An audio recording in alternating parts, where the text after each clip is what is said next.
OBC नेते बसवराज तायवाडे यांनी bogus Kunbi आणि ओबीसी प्रमाणपत्र मिळवणाऱ्यांवर आजन्म कारावासाची तरतूद करण्याची मागणी केली.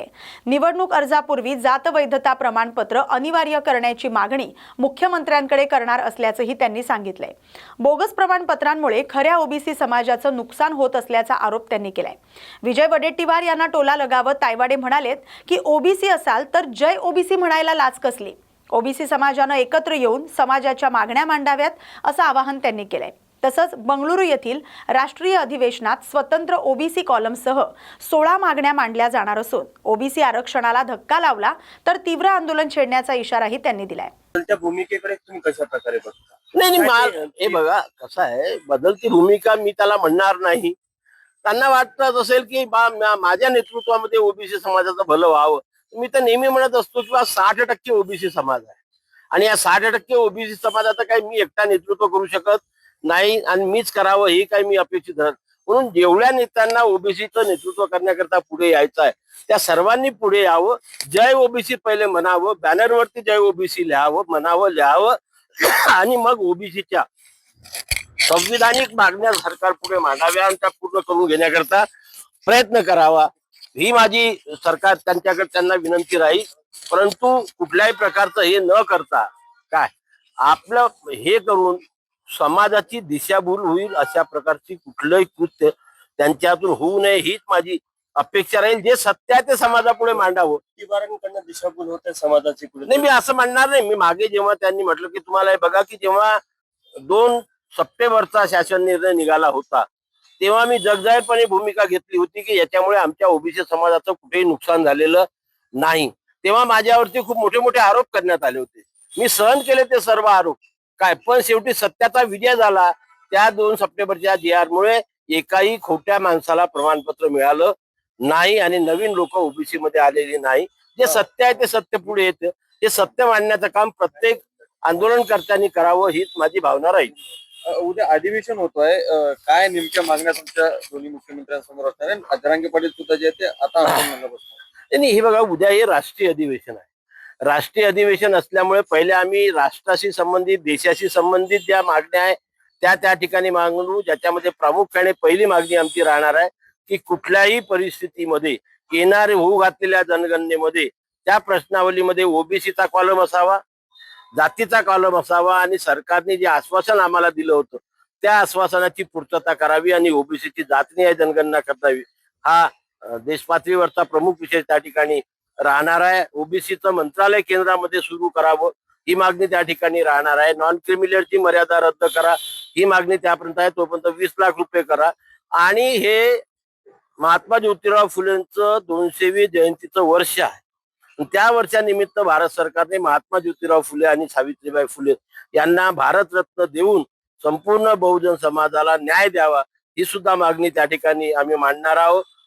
जिल्हा न्यायालयापासून सर्वोच्च न्यायालयापर्यंत ओबीसी समाजाला आरक्षण द्यावं ही मागणी त्या ठिकाणी. अशा 26 मागण्या त्या उद्या आम्ही राष्ट्रावरच्या देशपातळीवरच्या मांडणार आहोत. महाराष्ट्राचे मुख्यमंत्री येणार आहेत, त्यांच्या समक्ष आम्ही प्रमुख मागणी जी मांडणार आहोत की ओबीसी विद्यार्थ्याच्या मुलांना 100% स्कॉलरशिप लवकरात लवकर लागू करावी. जे पोरं हॉस्टेलमध्ये राहतात ओबीसीचे मुलं मुली त्यांना SC ST प्रमाणे निर्वाह भत्ता लागू करावा आणि 12 महिन्याची ती राशी द्यावी. 10 महिन्याचा सध्या दिला जातो.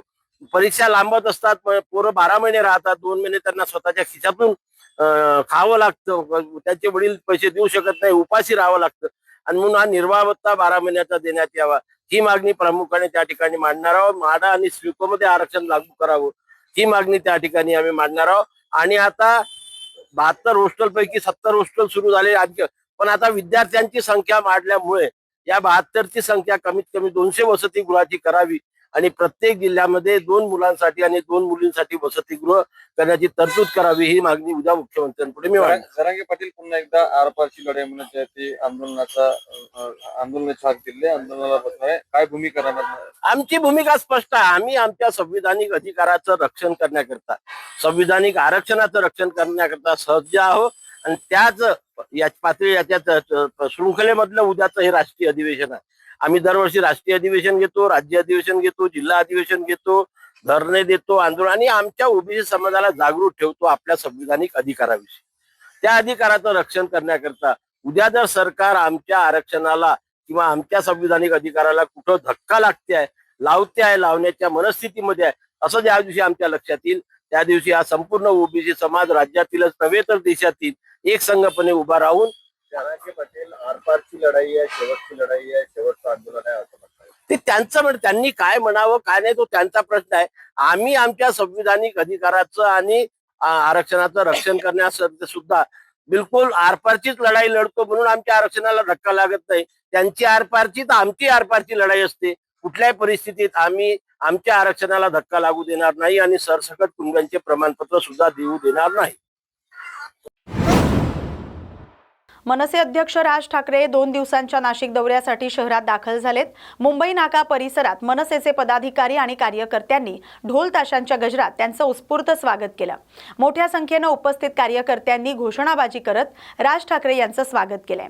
आगामी राजकीय घडामोडींच्या पार्श्वभूमीवर त्यांच्या या दौऱ्याकडे विशेष लक्ष लागलंय. दौऱ्यादरम्यान ते विविध कार्यक्रमांना उपस्थित राहणार आहेत. नंदुरबार जिल्ह्यातील प्रवाशांसाठी एक आनंदाची बातमी आहे. राज्य परिवहन महामंडळानं नंदुरबार आगाराला 5 नवीन राजमाता जिजाऊ बसेस उपलब्ध करून दिल्यात. त्यांचं लोकार्पण नगराध्यक्षा रत्नास रघुवंशी यांच्या हस्ते उत्साहात करण्यात आलंय. या नवीन बसेसमुळे ग्रामीण आणि दुर्गम भागातील प्रवाशांना अधिक सुरक्षित, आरामदायी आणि नियमित प्रवासाची सुविधा उपलब्ध होणार आहे. लोकार्पण सोहळ्यात नगराध्यक्ष रत्ना रघुवंशी यांनी राजमाता जिजाऊ यांच्या प्रतिमेचं पूजन करून फीत कापत आणि नारळ फोडून बसेसचं उद्घाटन केलं. यावेळी त्यांनी बसेसच्या सुविधा, आसन क्षमता आणि प्रस्तावित मार्गांची माहिती घेतली. ग्रामीण भागातील विद्यार्थी, महिला आणि ज्येष्ठ नागरिकांना प्रवासासाठी मोठा दिलासा मिळणार आहे. एसटी ही सर्वसामान्यांची जीवनवाहिनी असल्यानं तिचं बळकटीकरण करण्यासाठी शासन कटिबद्ध असल्याचं त्यांनी सांगितलंय. आधुनिक सुविधा आणि सुरक्षित प्रवासाची व्यवस्था असलेल्या या बसेस नंदुरबार, शहादा, तळोदा, अक्कलकुवा आणि धुळे तसंच इतर ग्रामीण मार्गांवर धावणार असल्यानं प्रवाशांची मोठी गैरसोय दूर होणार आहे. जिजाऊच्या नावाने या 4 बसेस परत आपण आपल्या जिल्ह्यांमध्ये धुळ्यापर्यंत या बसेस आपण याची सुरुवात करतोय. तर माझी एवढी विनंती आहे की राजमाताने जसं आपला सगळा प्रांत सुरक्षित आणि योग्य रीतीने सांभाळला, तर माझी बस चालक बांधवांना तेवढीच विनंती आहे की त्यांनी त्यांच्या प्रवासाला सुरक्षित त्यांच्या मंजिलपर्यंत पोहोचवावं.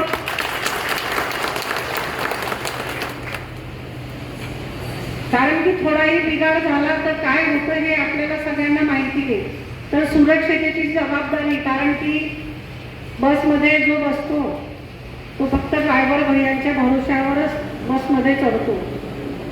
तर त्यांनी खास ही जबाबदारी अगदी नियमितपणे, काटेकोरपणे पाळावी एवढीच माझी अपेक्षा आहे.